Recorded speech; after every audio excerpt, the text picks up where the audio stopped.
Welcome everyone for the next episode of Nerd-Vana podcast, where all your things nerdy and geeky are at your disposal thanks to us. And I know what you're thinking. Doing this many reviews in that short a time? Have you finally found a lot of free time? No, actually, no, we just got really lucky. Let's just put it at that. Anyway, or unlucky. What? How can we be unlucky when we are reviewing probably another one of the greatest sequels of all time? Ian, tell our viewers what we're going to be talking about. Terminator 2 Judgment Day. Sometimes short, sometimes also known as just T2, because that's pretty much...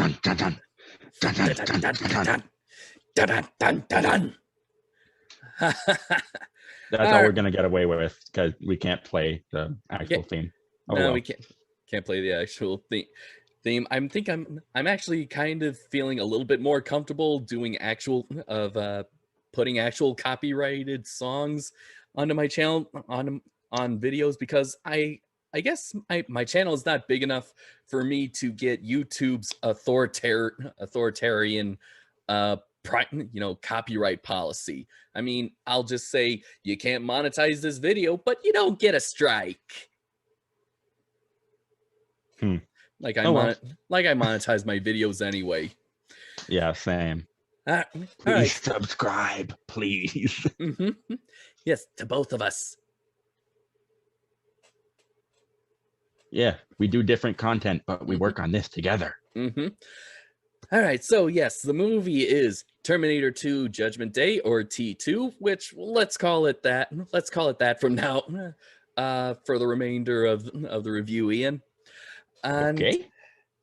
And generally, when you ask pretty much any fan of movies, whether they be action, sci-fi, or just general film lovers, the usual phrase is, "I fucking love it!" Or some variation of that. I mean, I definitely said that. I don't know about you, or you, Ian, or anyone who's listening. So yeah, Ian, what did you think? I fucking love it. Okay. I can't yell. There's children sleeping. Okay. All right. So. Review's over. We love it. We love it. But why do we love it? Is it because it is just a perfect, masterful, flawless action film and sci-fi film? No. It is amazing. No, it's not flawless. It's amazing. It is amazing. It's short of perfection, which is okay. I mean, that's all you can ask for in a movie. There's no such thing. Like just a bump below Jaws. Yes, it is. So, basically, it's the sequel to the movie Terminator from 1984. Which, if you kind of want to refresh your course, you can either watch that movie, or you can listen to our other podcast at the top right corner. You see, yes, right there. Yeah, somewhere on the screen. Yes, it's definitely right there. Or just link down in the description. So you can finish this one, then go down below. So as it turns out, and I had to pause to find out, about 10 years have actually passed since 10 years have passed since the events of the movie. We'll get to how that happens. I know that face, Ian. That's your OCD face. I don't even have OCD, and if it's hitting me that bad, it's pretty freaking bad, dude. Okay. Okay. All right. So basically, it's a little like the first movie. Skynet has sent a Terminator back in time to not their target is not Sarah Connor this time. It is actually young John Connor as a child to try to kill him before he can lead the resistance.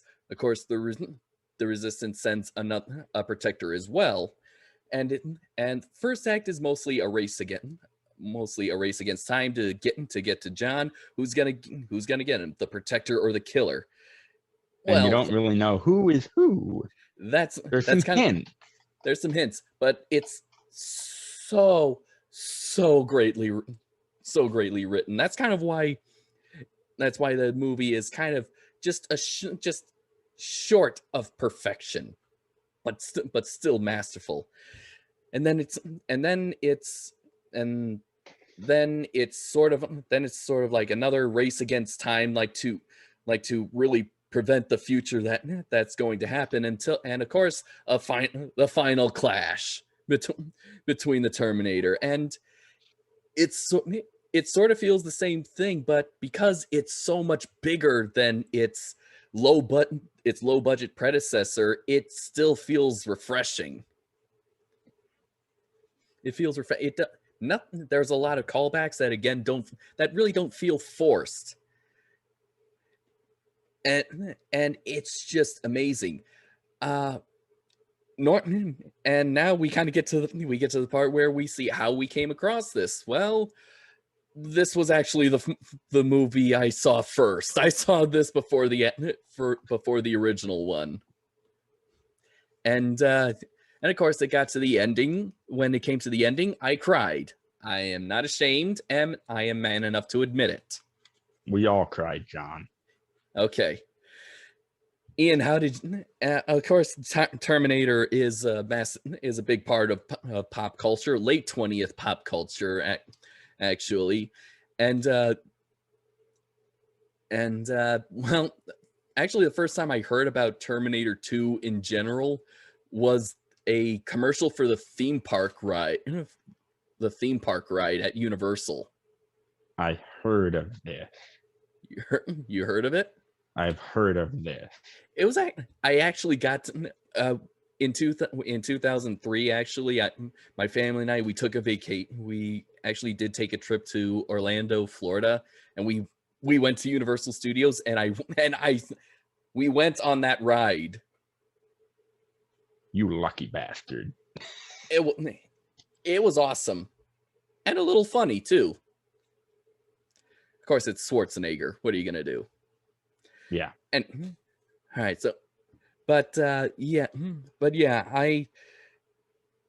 let's see. So I think I was about 11 or 12 when I saw this movie, and it was with my dad. So I wasn't so that I wouldn't be scarred for life. And then it did get me interested in seeing the first movie. So that's how it kind of got me. It became one of my favorite movies. So Ian, how did you come across this movie? It was on TV and I watched it. Okay. I saw the first one, so then I watched the second one.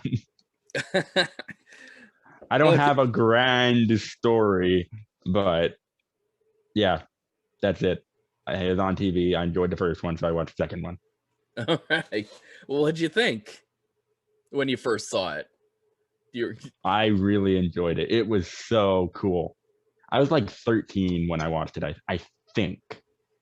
And it was fun. I enjoyed it. It is quite amazing. It is quite amazing. And pretty much how, and you kind of know that Jurassic Park was pretty much, it kind of changed visual effects by using computer generated imagery, but let's be fair, T2 was the one that kind of laid the foundation. Oh, absolutely. Yeah, and they even referenced it in the making of a special for Jurassic Park. Yeah. Oh boy. And even though it doesn't look, perfect, it's not not bad at all, and it still holds up for what it is. Absolutely.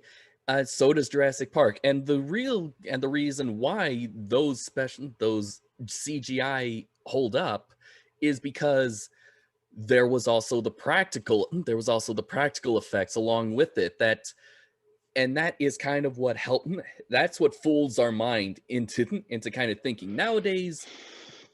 There's there's CGI galore, and when we get accustomed to seeing it, then we can actually pick out when it's happening. With T2 and Jurassic Park, it's it's sort of it's sort of difficult. And that's why they hold up so well. And that's part of why they're still classics. Mm-hmm. Yeah, so kind of like Mad Max Fury Road. The beauty is in the merging of the digital with the practical. And T2, I'm gonna put a video link in the description. I'll actually do it this time. I say I do it, but I don't. I keep forgetting. I'm sorry. I'm sorry for being so lazy. I think you forgot to do it for the Godzilla one, didn't you? Yes, I did. Yes, I did. I remembered. I searched up that other video and I put it down below in my copy. Yes, you did. And it wasn't even my video I was looking for. Well, I think you kind of get more views on your you get more views on your channel for this than I do. Maybe. I don't look at the views. I just put up videos. Okay. So anyway, yeah, they threw every practical effect trick in the book. And the only time it was CG was only when the T-1000, the liquid metal Terminator, had to be front and center. And when it was, oh, Dun, dun, dun, dun, dun, dun. It's beautiful. Yes. All right, so we already covered the story. It is pretty much the same. It's the twist that sort of keeps you it's the twist that doesn't happen at the end, but right like in the half hour or 45 minute mark. You know the one I'm talking about. End of the first act. And near the end of the first act, when the Protector and the Killer, they say in the prologue that it was two Terminators. The two Terminators, when they clash, and it's revealed that Arnold Schwarzenegger was the Protector and not the Killer. That is is amazing writing, because it makes you kind of think back to what happened before. So Ian, I think I'll put you in charge of of explaining the bar fight sequence at the beginning. Like any special the little special hints that show that Schwarzenegger was actually a good guy. Well, for one, he doesn't exactly kill anybody; he just beats the crap out of them. Mm-hmm. Remember what he said to the punks in the first movie when he wanted clothes? Dude, you're pushing me back. Okay. He said, "Okay, well, since the sequel is still fresh in your mind, I'll fill that part in." In the first one, he said, "Your clothes, give them to me now." And in the sequel, I need your clothes, your boots, and your motorcycle. So it's still a demand, but it's not as aggressive as it was. That is sort of amazing. And then when also he's also the first to arrive. Sort of like how he was the first to arrive in the first movie. Oh, it's Arnold. Uh-huh. Well, of course, yes. By this point, everybody knows who he is. Mm-hmm. and so we're still kind of thinking that he must be the bad guy, especially given the fact that he beats up bikers. Although in his defense, it was in self-defense when you think about it. Mm-hmm. It's little subtle things like that. I love looking back at movies I used to watch as a kid, and now as a filmmaker, it's like I really am seeing them with new eyes.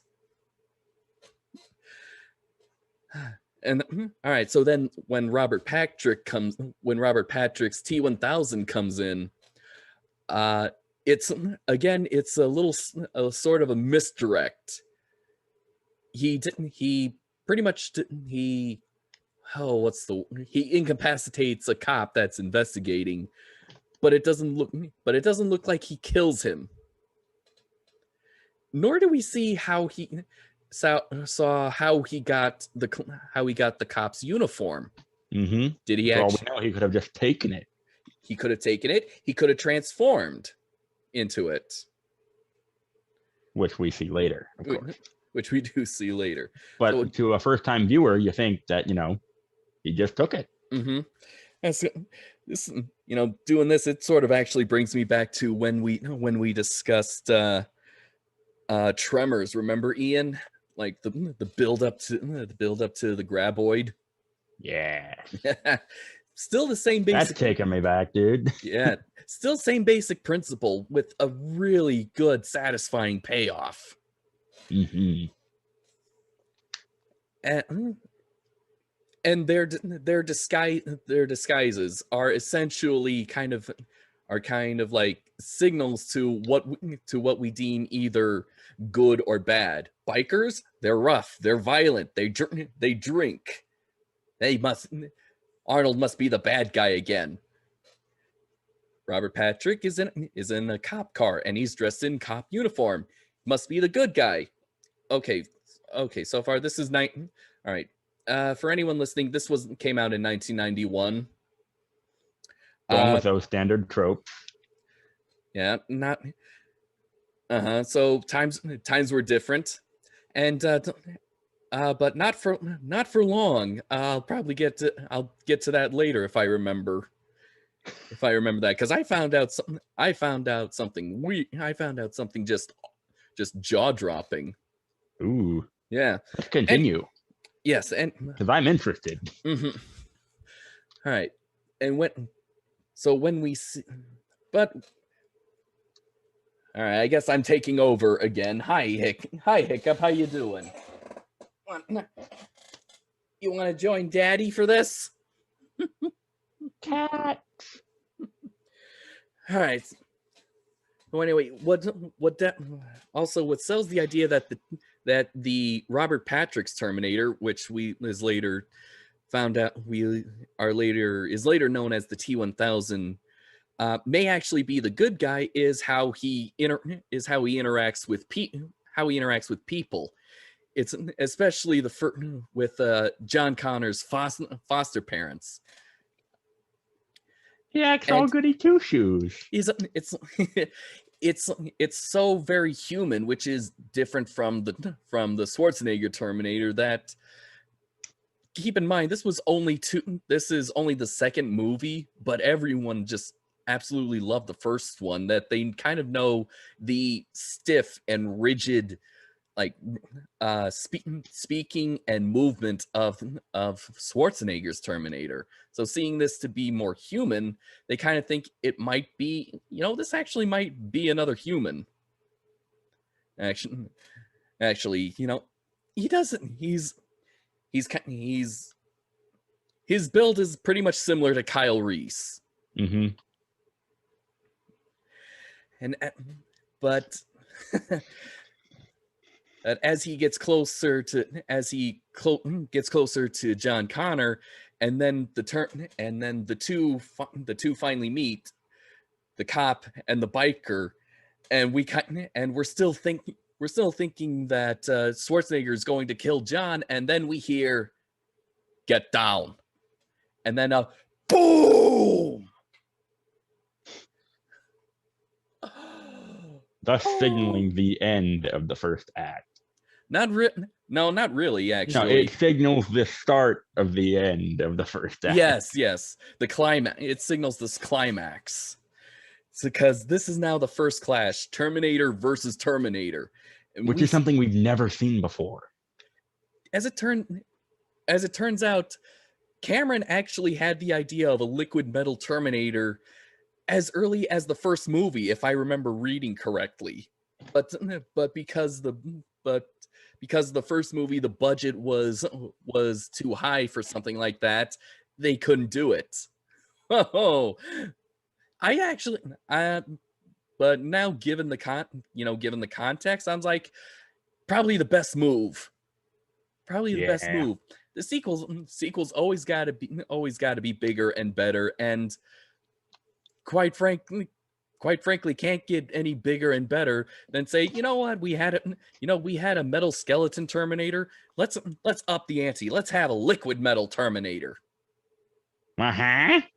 That was so amazing. Honestly, it's probably the best freaking choice he could have made. Absolutely, yeah. And all right, so after the chase with with amazing stunts, amazing camera work, amazing music. I mean, I was whistling. I mean, I must have watched this movie so much that that's actually one of my favorite parts of the soundtrack, of not including the main theme, just the chase soundtrack. Mm-hmm. It's haunting. It's so haunting. It's creepy. John, are you gonna use a style of this music in one of your future projects? I don't know. Didn't think. You could. I probably could. Yeah. Stay tuned, viewers. I gave him ideas. Yeah. So after the first chase, it is revealed that so now we kind of get into a little bit of backstory about why the Schwarzenegger Terminator was sent back in time, what his mission is, and now it's also trying to. The whole second act is pretty much just a cat and mouse. Mm-hmm. While also trying to prevent a grim future from happening, and it is just amazing. If you haven't, okay, I don't know why I'm actually that I'm trying to steer this into explaining Terminator 2, because I'm pretty much just going to repeat what I did in Jurassic Park. If you haven't seen Terminator 2, well, then frankly, what are you doing with your life? Yeah. Right. Yeah, just okay, pause this and go watch it. Come back. We got time. If you do, we'll be up for a while, so no rush, guys. Mm-hmm. Although I may have to charge my light. Did it just die? Yes, it did. I blinked and it got darker. I didn't register it first. All right. So, are you back? So what was this about taking notes? Yep. All right. Is everyone back? Good. All right. The acting is just amazing. Ian, what was your okay, we know that just from the first movie alone, we know that Arnold and Linda were great actors. They were just amazing in this movie. How about the kid actor, Eddie Furlong? He did okay. I think he was a pretty good child character and a pretty decent child actor.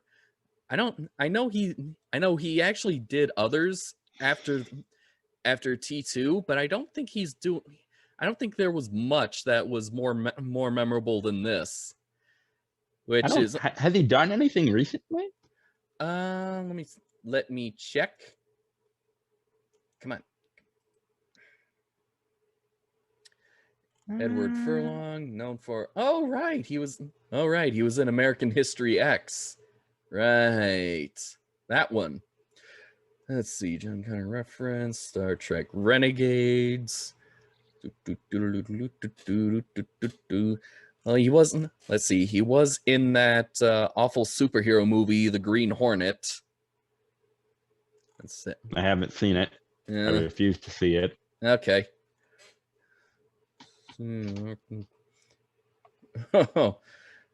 Found something that sounds like The Asylum did it. Let's see. What? Do you really want to know?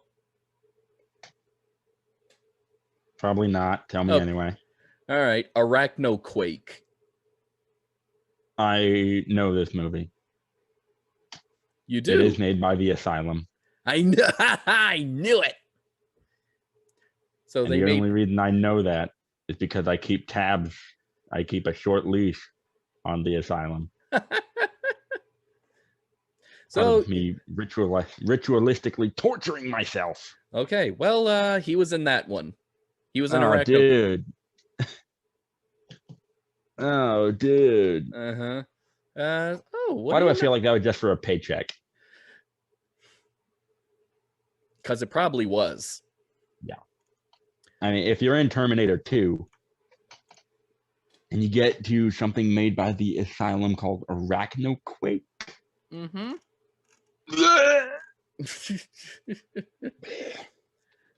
Don't worry, viewers. We're gonna torture Ian at some point with a bunch of Asylum movies. Not a bunch at the same time, just so you know. No, we'll spread them out, but no, John, no series called Torture Ian with Asylum movies, please. Oh, all right. I'll get the Etch-a-Sketch.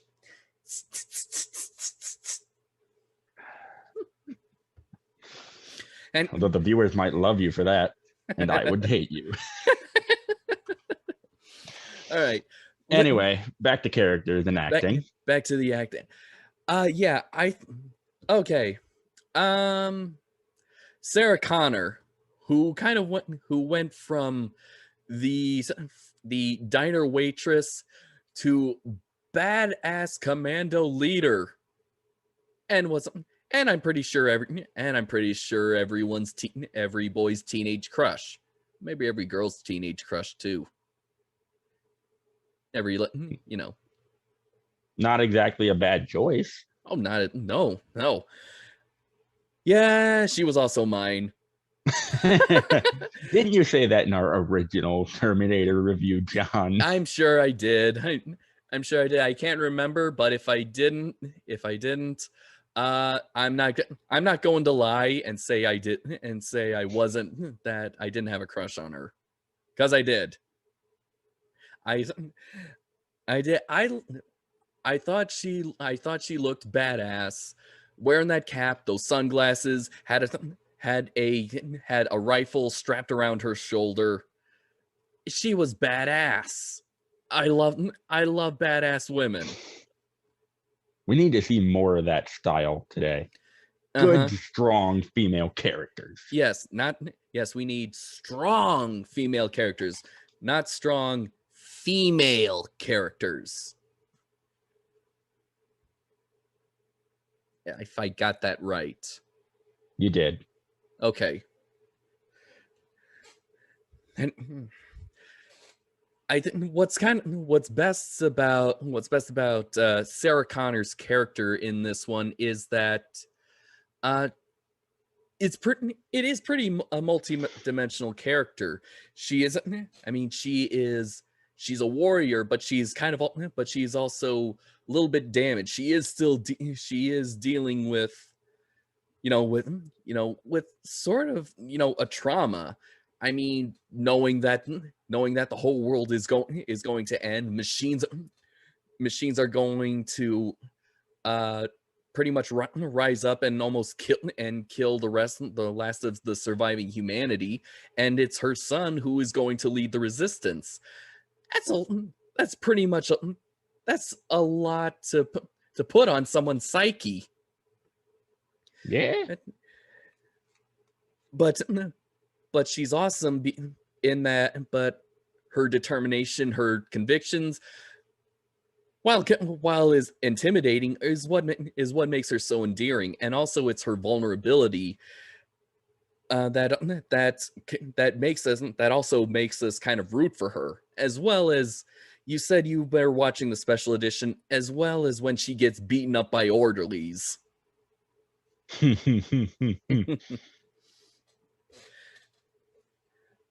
so, yeah, that scene where she's beaten up, the first vision, as well as the dream of Reese coming back, that was not in the original theatrical edition. But honestly, I prefer the special edition, just with the original theatrical ending, which the ending shot with the camera just looking at the highway, saying that the future is rapidly approaching, and it's always changing, but for the first time I have hope. That's a good ending. Okay, series over. No more. No more. Oh, no, shit. Yeah. We live in this timeline. Yes. So, all right. So, yeah, she was amazing. I especially love the scene when she is actually just about to shoot the man who would actually be responsible for Judgment Day to happen. And she stops, pretty much tries to calm them and herself down, and actually just breaks down at like, what the hell was I about to do? I mean, that's the type of character writing that I love, and something that I would like to see more of in today's films. And we sort of did kind of get that with Wonder Woman, the first Wonder Woman. Haven't seen 84, but I've heard things. I haven't seen either. Oh. Okay, first one, it's pretty good. Put it on the list, or ambiguous list. You can watch it. You can decide, and you can also decide whether it's worth reviewing or not. We'll see, dude. I'm busy. Okay. All right. Arnold Schwarzenegger still plays the same plays the role the same, but not. There's more heart to it. And a little more comedy. Yes.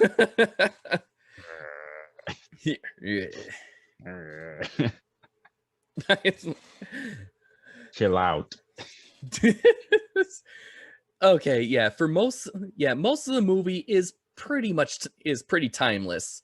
There's several spots where, yes, you can definitely see this movie's age, like a Pepsi logo, the computers at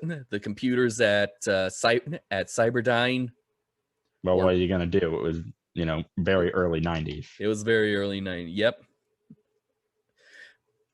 Oh.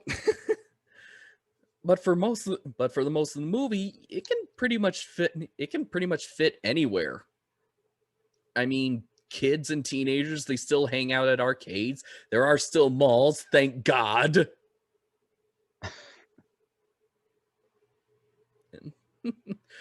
Although you don't really see kids running around doing their own thing anymore. No.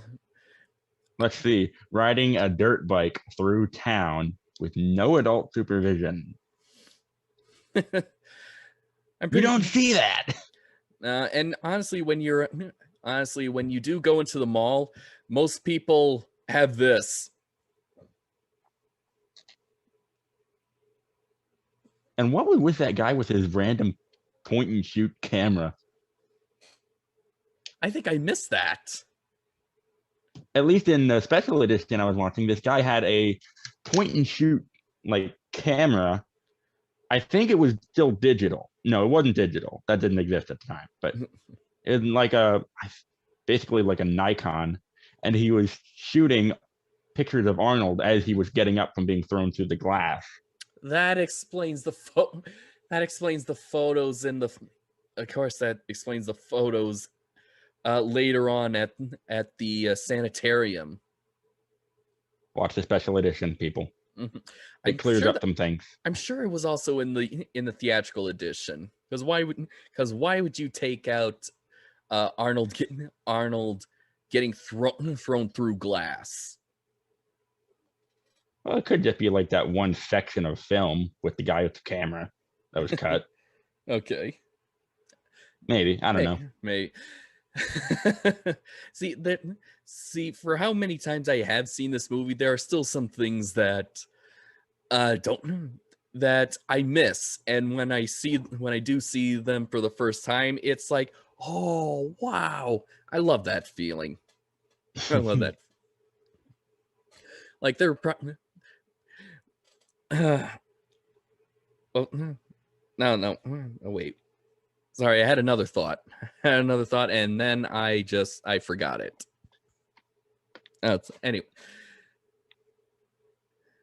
Anyway, and also, so what do you think, Ian? What did you think of pretty much the Terminator pretty much taking up like a father figure, a father role for John?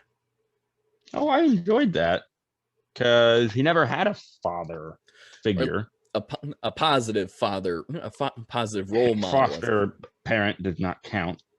And every guy that she shacked up, trying to teach him stuff. Apparently, according to Sarah's inner monologue, let's see, John has been yelled at and hit and screamed at by a number of the guys that Sarah dated. Oh, after Kyle Reese, and it was just also that she could teach John. John actually does say this, but in the scene where he finds out that the Terminator follows his orders. Cool, my own Terminator. Yeah. And of course, yes, there's the little bit of comedy with the whole why. Why? You can't go around killing people, okay? Why? You just can't. Why?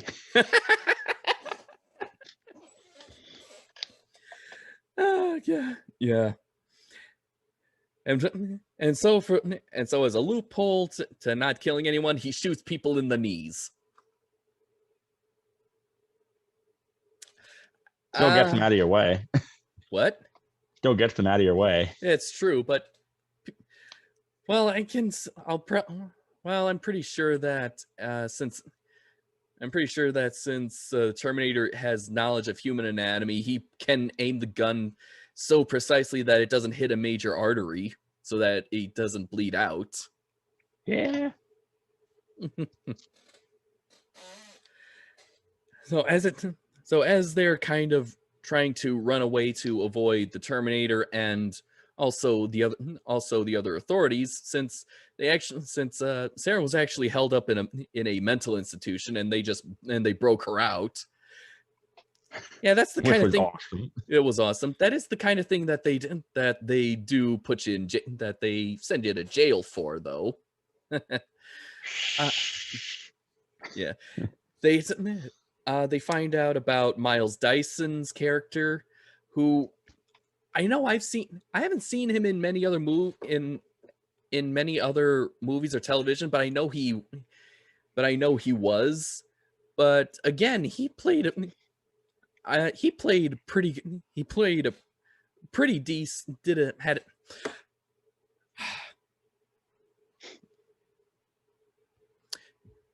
Joe Morton did a fantastic job at playing someone who's very ambitious and kind of looking towards the future, even though he finds out later that the future he's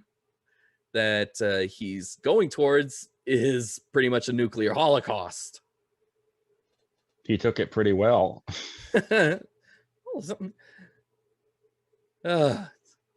Better than I think what most people in movies do. I think they would just immediately run to the bathroom and empty their stomachs. Dyson, he just says, "I think I'm gonna throw up," and that sounds very natural. That sounds like a natural response. Yeah. Not every day you're told you're responsible for the death of 3 billion people. Mm-hmm. Uh-huh. It is kind of sad that he had to be killed off. He could have returned in the sequel.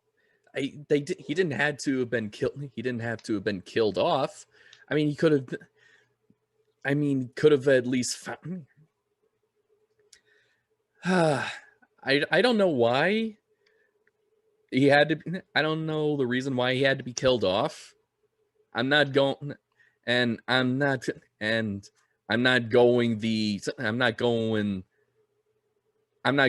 that route. I'm just saying that it was just a shame because he was a really good character.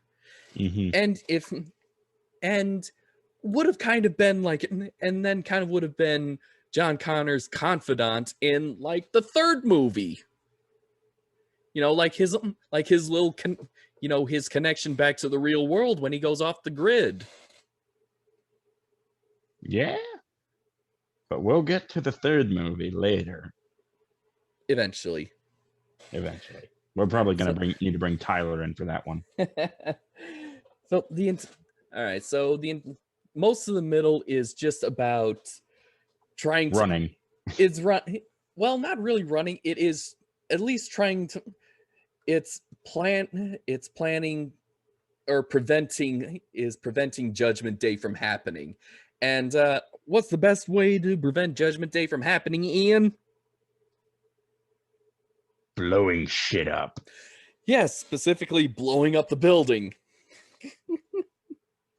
Well, okay, to be fair, I mean, just stealing the arm and the processing chip from the first Terminator was not enough. They had to destroy the files on the computers.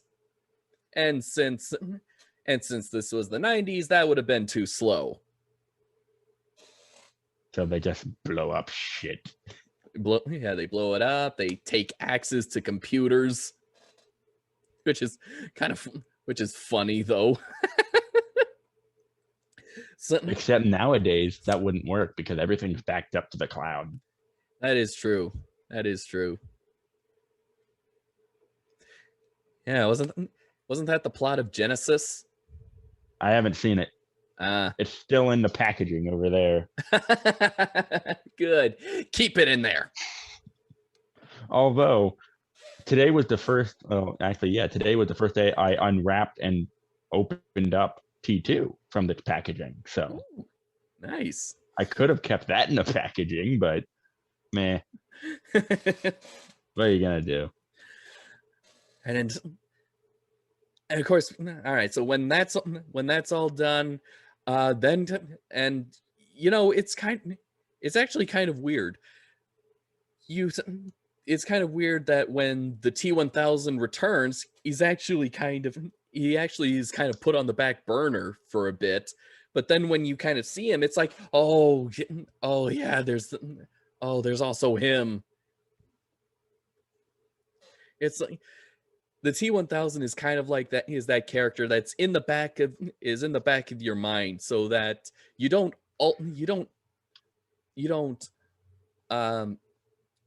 full on forget him when he's put in the background. And that's actually the sign of an amazing written character. It's just that presence. That's that blank look. That's like staring daggers into your soul. Oh, so the look I give a lot of idiots at work. Sounds good. Sure. I'm pretty sure almost anybody in retail will have that look. Mm-hmm. Retail, zoos, wherever you work with large groups of public. Uh-huh. Who for some reason, when they enter into the region, their IQs drop 20 points. Only 20? Minimum.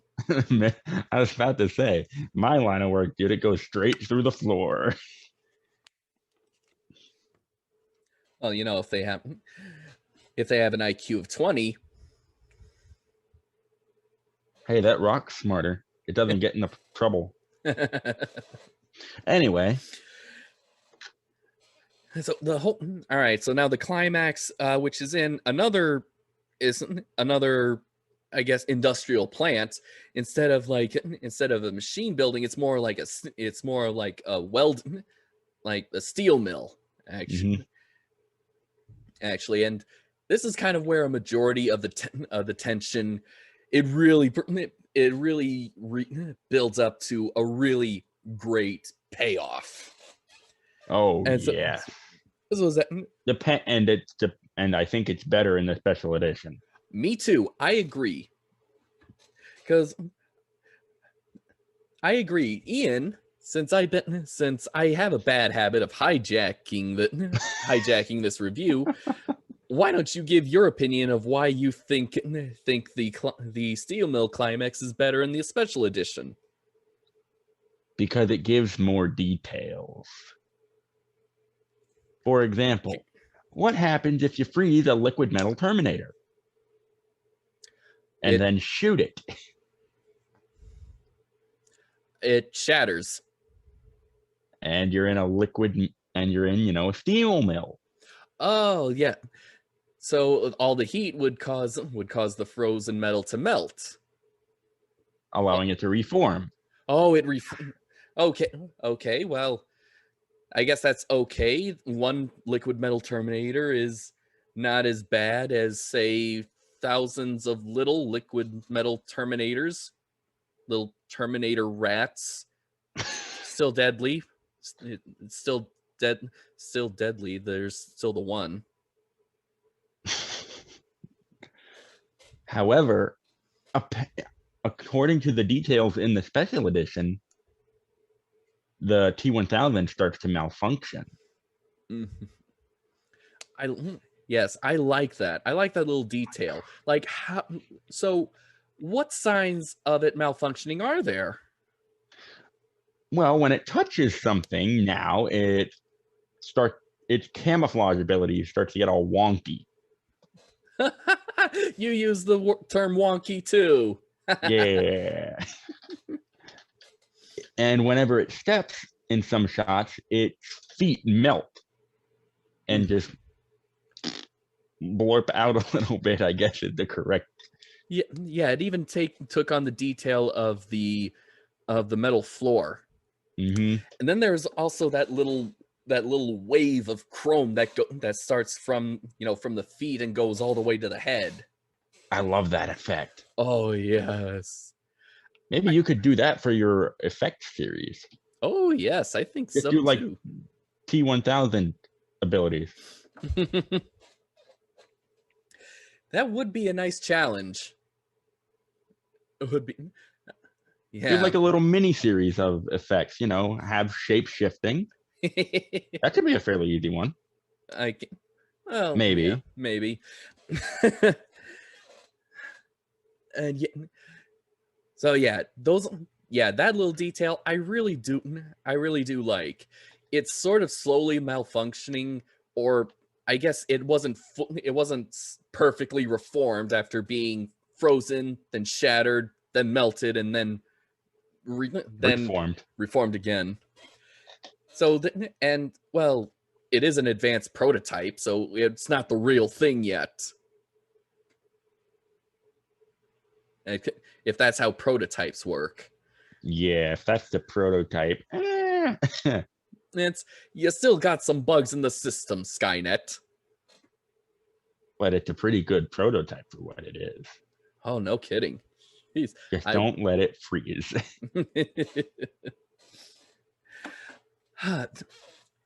But it was still also it doesn't seem to be just the freezing. It may also have something to do with the heat. Like because it was that little small flaw that we got where we got the twin Sarahs. That twin Sarahs. That little part was that little part where John looks down and actually sees the shoes melting into the grate. That was not in the theatrical version. That was cut. I don't know why that should have been cut. I mean, normally cutting is usually meant for pacing or time constraints. In the original one, like right after the real Sarah, even though we don't really know that's the real Sarah, even John doesn't know. I mean, it just cuts straight to John jumping out of the way, yelling, "Shoot!" And then we get, the awesome scene of Linda Hamilton, pumping the shotgun. So the special edition that adds that little bit of detail, I think was a good addition. And just so you know, John, and the viewers, that copy of the T-1000 being Sarah is Linda Hamilton's twin sister. Yes, twin sister. That's the other thing, the good thing about this movie. Like I said, this pulled out every trick in the book for practical effects, from models to animatronics to puppets to even twins, actual twins. Linda Hamilton's twin showed up for 2 scenes, and remember that little security guard at the mental asylum? That was also a twin. Yeah. John, you don't have a twin, do you? No, I don't. Oh, well, there goes that idea. No, I don't. I probably would have been annoyed by him as well. And he probably would have been annoyed by you. Oh yeah, that was amazing. So yeah, so the twin thing, that's also amazing. And when Sarah is pretty much shooting the T-1000 and is like slowly, bit by bit, knocking him back so that it falls into the molten steel, you almost think, yes, they're gonna win, and then click. God damn it. Oh shit. Out of ammo. No more bullets. Throw something at it. Yep. Which Arnold technically does. Yes, it was the. Oh, that was an amazing shot, though. That was the last bullet. I love the sound that particular rifle made. It's like when you just like palm the end of a tube. It's thump. It was amazing. And the T-1000's reaction to when it's like in his stomach, it's like, oh no. Its face literally went, oh crap. Grenade. Was that a grenade? No, that was one of the like gas canisters, I think. The gas canister. That was amazing. And a lot of the destruction that the T-1000 took was 100% in camera. So those little bullet holes, those were specially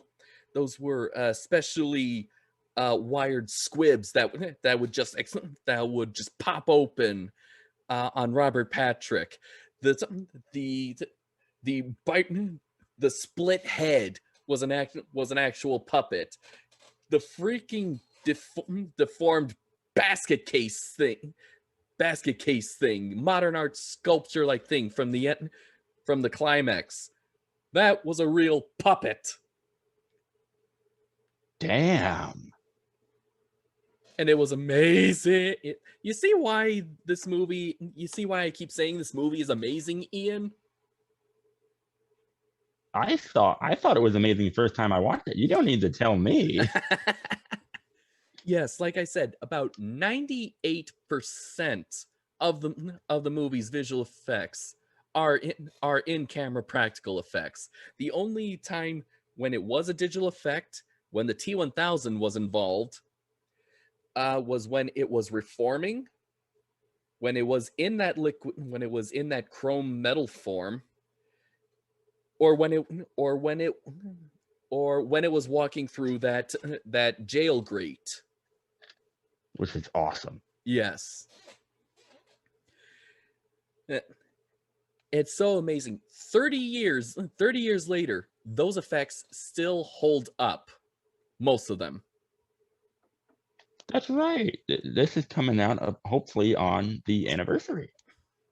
It is coming out. Yes. It is coming out on July 3rd. In which case, happy 30th anniversary, T2. Yes, happy 30th anniversary to one of the greatest sequels to one of the greatest originals. The first two great, of the one of the great franchises, but then got ruined by corporate meddling.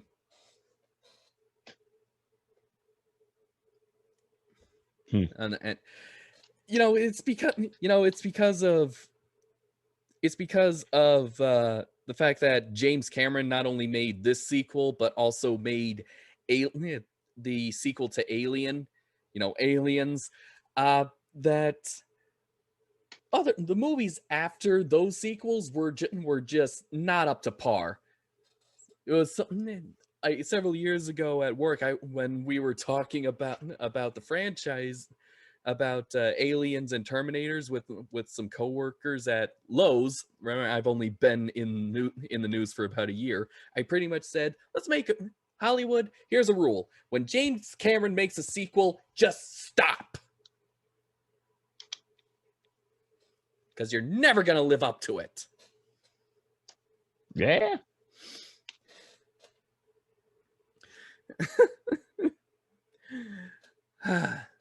Put that down in Hollywood rule book that no one will ever follow ever. Then if it's in the rule books, then if it's a rule book that no one in Hollywood's going to follow, why put it in the rule book anyway? Why have a rule book? So that just so we can say it's in the rule book and they'll still ignore us, John. Okay. We're two jack weasels on the internet. Mm-hmm. I guess you're right. All right, so yeah, we pretty much gone the whole review without really mentioning James Cameron. He directed the original. He directed Aliens. And he did this one. He did this one, and he was pretty much the reason why most of the stunt work and the camera angles are at their greatest. It turns out the scene where the tow truck, the T-1000, during the first chase sequence crashes through the wall on that bridge. Apparently, no one on the stunt crew wanted to do that, wanted to shoot that, because they were afraid that they would get killed. Understandably so. So Cameron pretty much took the camera and shot that himself. That low angle camera, that low angle from the bridge where that truck just crashes through that barricade. Cameron shot that. Did you know there is a goof in that scene? Really? Oh, there is a goof. Oh, wait, are you talking about I think I might know what you're talking about. What is it? The windshield. Windshield? The windshield in the truck, when it falls down and hits, the windshields pop out.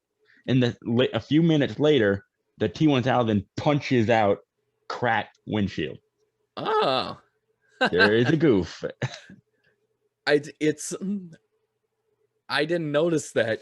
I did not notice that because I guess it's that little it's that very small detail that, and it's probably, is it like front and center, or is it like you see them pop out and then it cuts quickly to a different angle? It cuts to a different angle, but I did notice it. So it's a blink and you'll miss it. It is. Now you're gonna Ah. freaking watch for it next time you watch it. Yes, I am. You're damn right I am. But it's such a small goof, and it's the one I saw, so it's not a Sure. big deal, and it didn't impact the plot at all. So No, it wasn't. It wasn't good. This is kind of what, but that's kind of why I like about it. I mean, no, there's no movie that is perfect. There's nothing without goofs. There's nothing without continuity issues. What? How to Train Your Dragon.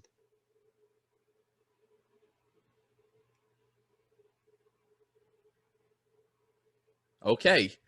I don't.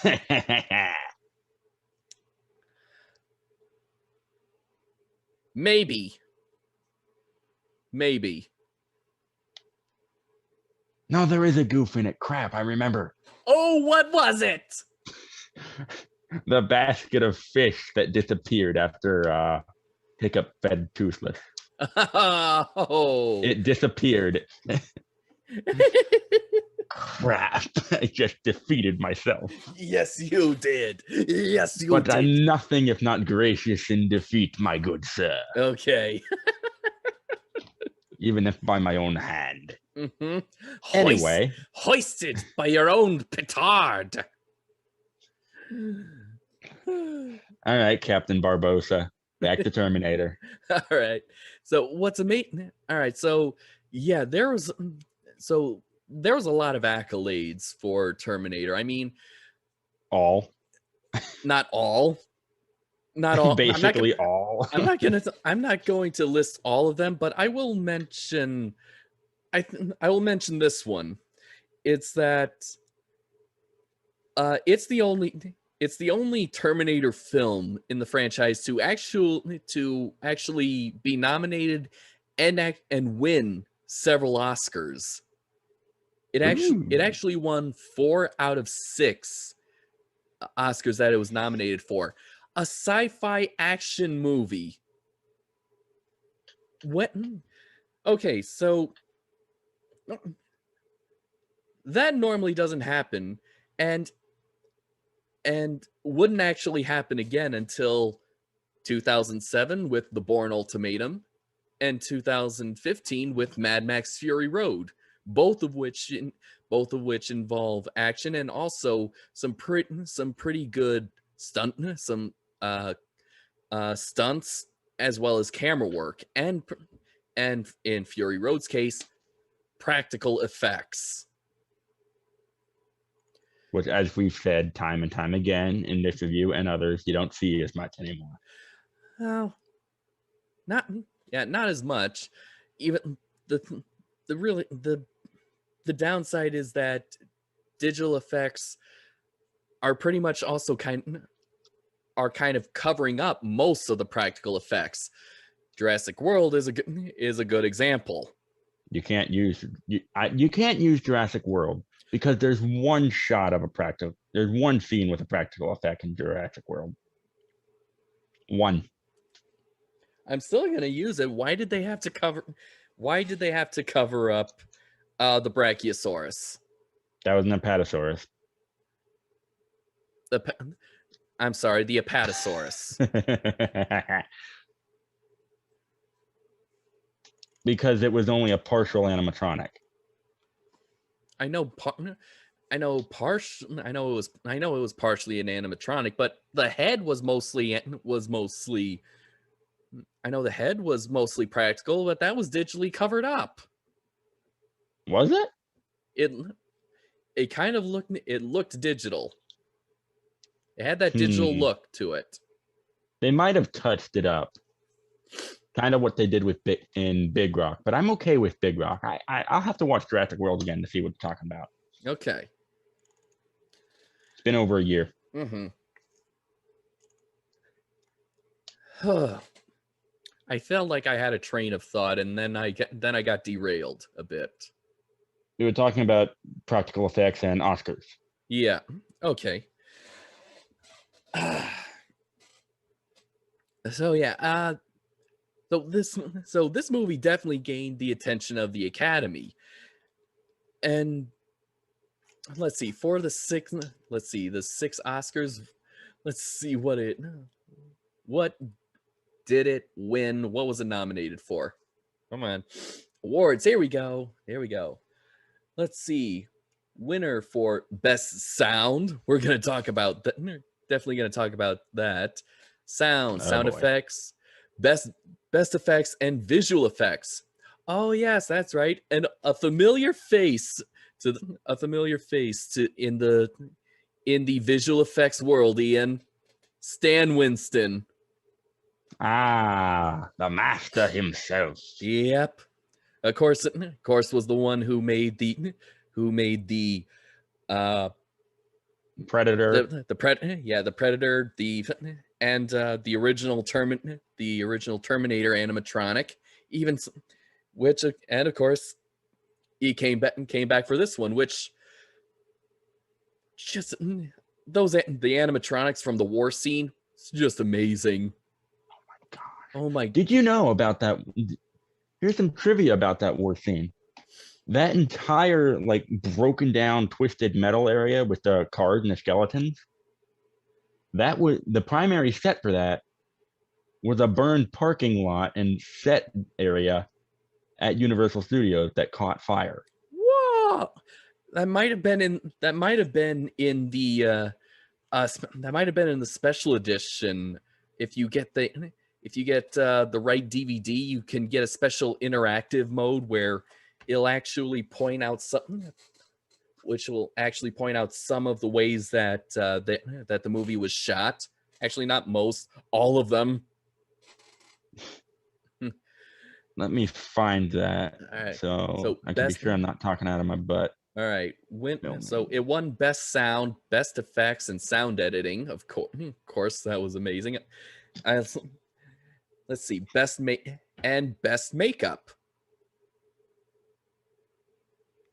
Yeah, that's pretty good. Nominees for Best Cinematography and Best Film Editing. I want to know who it lost to. To Wikipedia. 1992 Academy Awards.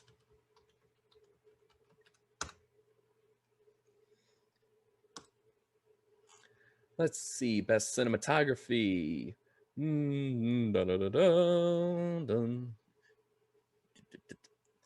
A River Runs Through It. Never freaking heard of it. Never seen it. Best cinematography. Wait, is this the right? Batman. Wait, why is it not even this? Don't. Son of a. This was the awards for 1993, not 1992. Damn it, Google! You had one job. I said 1992 Academy Awards. Here we go. JFK. Was that Oliver Stone movie? And that also won Best Film Editing.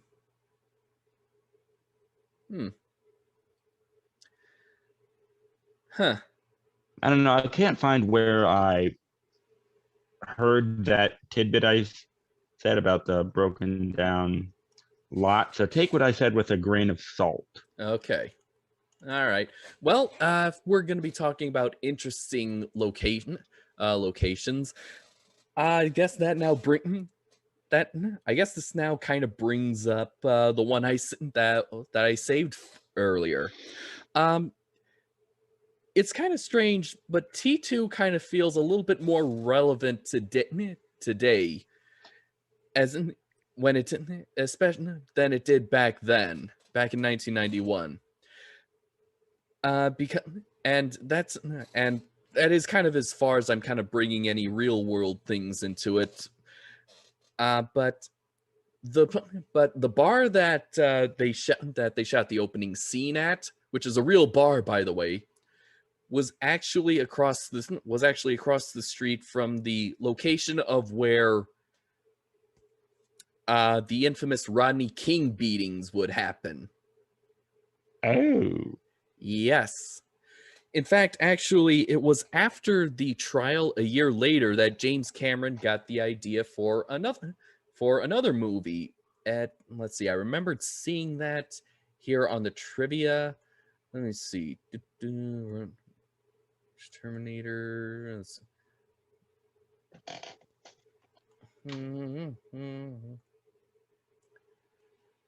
Oh, the thing with a movie that this great, and also Godzilla back then, that since that was that was infamously great, there's always a lot of trivia. Well, of course. Alternate ending. Let's see, shot in 8 months.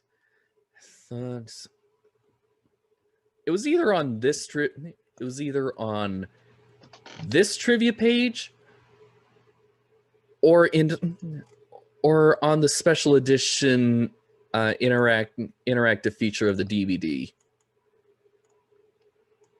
Can't remember. All right, I'll just have to look up. I'll just have to go to James Cameron. What movie did he direct? What was that movie that he directed before It was before Titanic.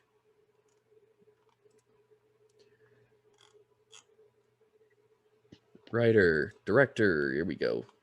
I've never actually Terminator seen 2. Titanic. You haven't? I have not. Ah. I'm a little bent out of shape about it because it took away the record from Jurassic Park. Oh, that's so petty. I respect that though. Let's see. A movie about a boat versus dinosaurs.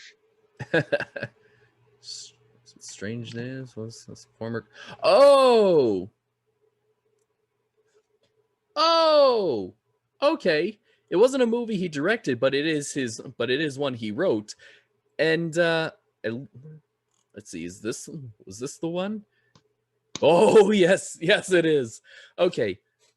It's something he wrote. Who directed it was actually his ex-wife, who was probably back then his married wife, Catherine Bigelow, who directed it, called Strange Days.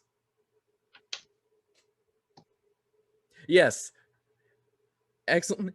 Yes, his ex-wife, who also beat him in the Oscars in 2010 with Hurt Locker over Avatar.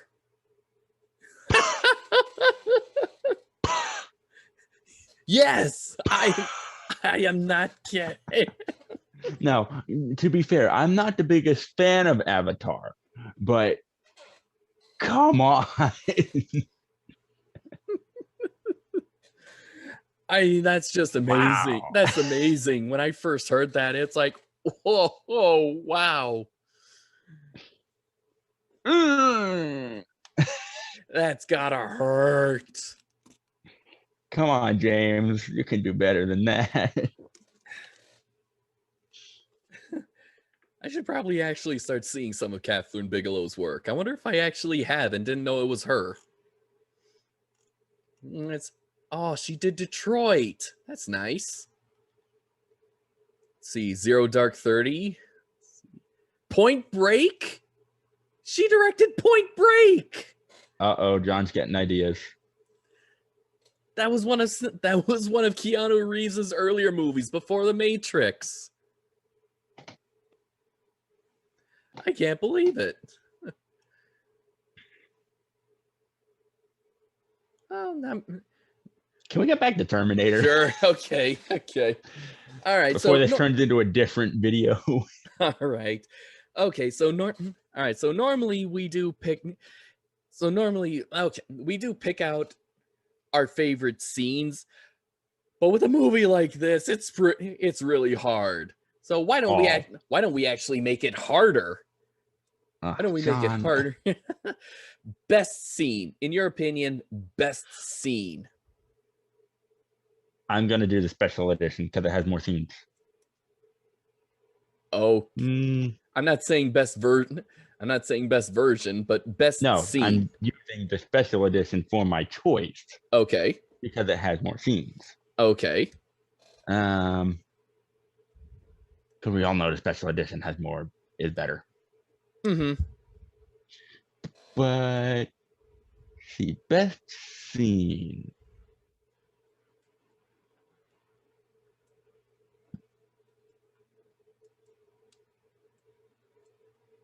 I don't know. I gotta think on this because Okay. Me, in my personal opinion, best scene is the first clash of the Terminators. Mostly the build up towards it. I'm definitely that kind of person that really loves build up and a payoff. And so I especially how I loved how it built up to thinking that Schwarzenegger is the bad guy. Uh, Patrick is the good guy, and then all of a sudden you hear "Get down," and then that loud, echoey boom of the shotgun. I mean, that's not only is that just great writing, that's a good example of using sound to tell your story. And in my opinion, that's not only my favorite scene, that is the best scene. Of course, that's just my opinion. If any of you, if you, Ian, or anyone else still listening to this, want to comment your idea for best scene down below. my favorite scene. I do like the scene where they're trying to, you know what, screw it, blowing up the lab and the resulting helicopter chase. You know, that was actually all practical too. That was It a works. It's my favorite. uh-huh. That was a real helicopter that went under the bridge and over another bridge. So, Well, shit. I know. Seriously, Michael Bay's got nothing on James Cameron when it comes to action. I want to see a head to head. They each have to make the exact same plot for a scene. Who would do it better? I'd be a little biased. I know you would be, but still. Although I'm not opposed to that idea though. A nice little head to head short film challenge. Yes. Yes, John. Yes. Of course, I don't. Although to be fair, I think Cameron would probably lean more towards the computer generated, and he's all about trying to trying to break new grounds, pushing the envelope. If it was them both in their prime, like 1991 James Cameron and 2007 Michael Bay, that was clashing head to head, then that'd be an interesting sight to see. Oh, yes. Maybe we could turn this into an actual TV show. or not, or just or just a simple, or maybe a flash in the pan idea, like directors versus directors. Like who would you pit against in a challenge?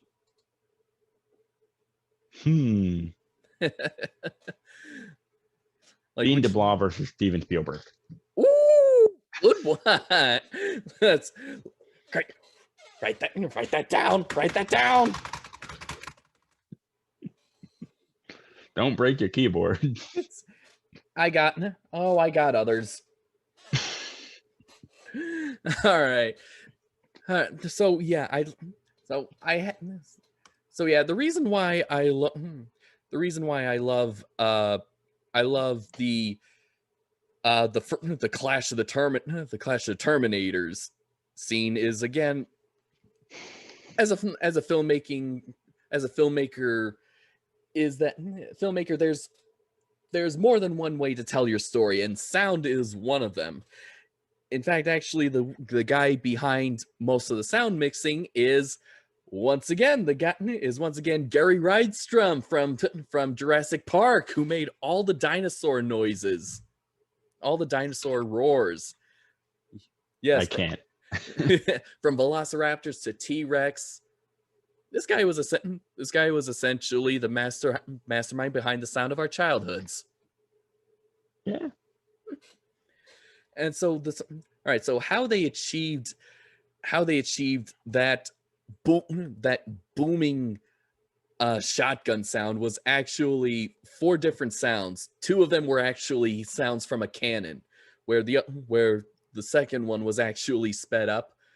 Another was a rifle shot shot into a canyon, so you get that echo. And another was pretty much a 38 pistol that was kind of phased, so you didn't get the whole sound. You pretty much just got the middle of it. And if you kind of remember from Jurassic Park, the best sound that I mentioned in Jurassic Park, the best sounds are when you kind of cover the low, mid, and high frequencies. The mid frequency is definitely the 38 pistol, as well as the sped up cannon. The high frequency would definitely be the rifle of the Echo, and that gives it that nice little echoing boom. And of course, when your low frequency would be the cannon. And when you put them all together, you get that amazing sound that is really it's not only the sound of the resulting clash of Terminators, it's also the sound of every audience's mind being blown by this revelation. Schwarzenegger's the good guy?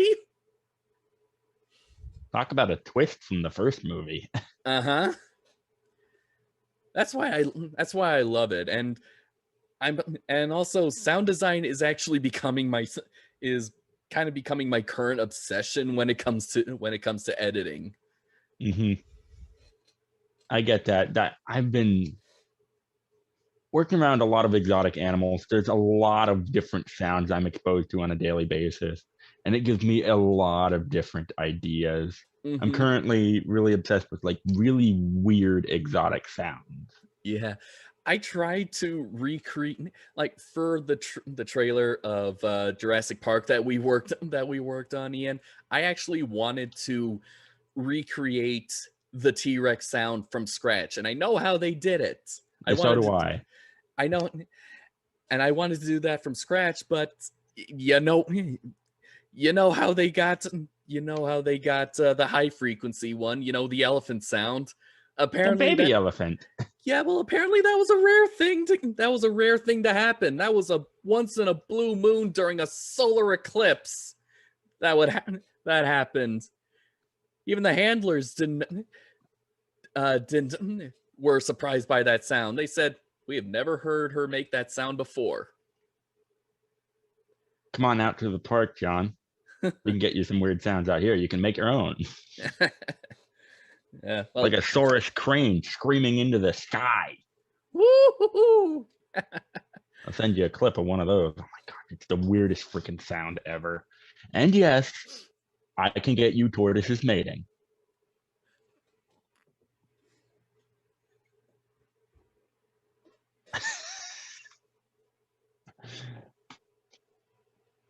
Oh look, I broke John. Are you talking about the sounds of tortoises banging the gong slowly? No, the actual noises that the tortoises make. That's what I meant. Yes.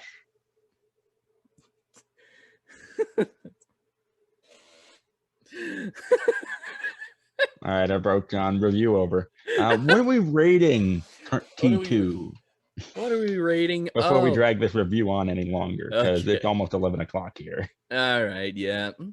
Fair enough. Let's see. Well, I definitely consider Terminator 2 Judgment Day a classic. A a modern classic. Um let's let's see. In terms of writing, in terms of story, in terms of acting, it is, like I said, near perfection. So I will give it a near perfect score of 9.5 solid chrome bullet hits out of 10.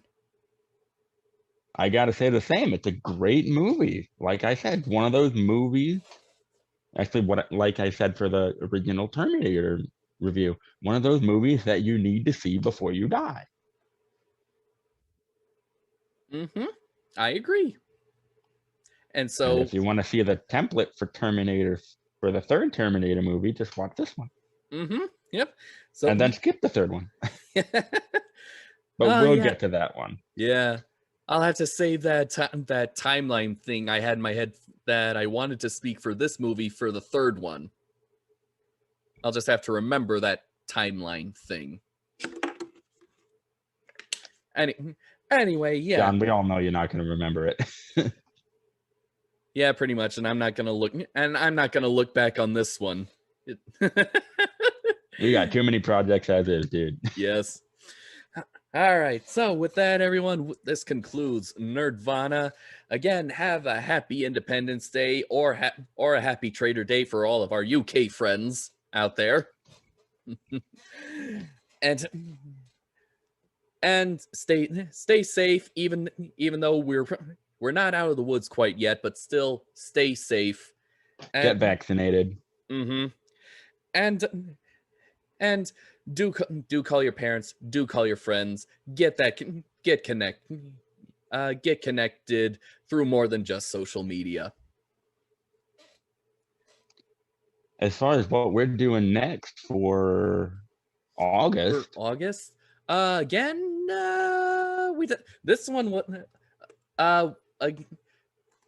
You're probably going to be surprised by this one, everyone. But we actually planned for this movie in July, back in January. So we really didn't have anything planned for August.